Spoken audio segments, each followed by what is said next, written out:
Keir Starmer and Rachel Reeves want to deregulate Britain and slash their way through thickets of red tape in a bid to reboot the government's economic message. Writing in The Times, the Prime Minister argued that deregulation is essential and warned investors were shunning the UK thanks to its morass of rules. Starmer's comments follow months of anemic growth and criticism from business in the wake of Chancellor Rachel Reeves' budget, and coincide with a wider attack on public sector watchdogs from the very top of government. So what's the plan? Well, it all marks something of a shift in the government's handling of the economy. Reeves delivered a major speech on growth on Wednesday morning, which saw her confirm the government's backing for a third runway at Heathrow Airport, as she fought back against critics of her approach. While Reeves and Starmer have both taken aim at regulators in recent weeks, they wrote to 17 watchdogs on Christmas Eve, demanding they set out plans to boost the economy. And the Competition and Markets Authority last week felt their wrath as they ousted Chair Marcus Bockerink over what was described as a different approach to growth. Starmer's argument today aims to build on this strategy. He said stripping regulators of their power would form an essential pillar of the government's pledge to deliver growth. The PM described it as an unusual goal for Labour politicians, but insisted it was now essential for realising Labour ambitions in this era,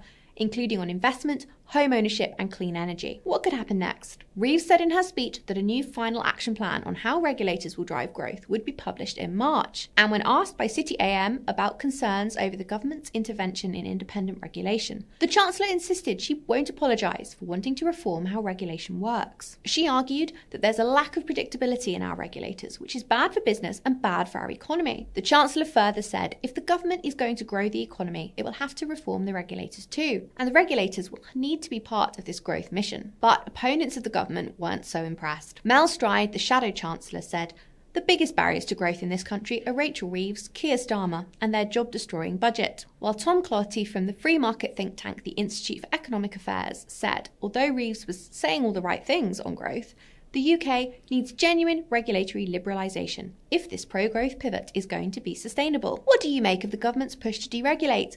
Let us know in the comments and follow City AM for all the latest political and economic news.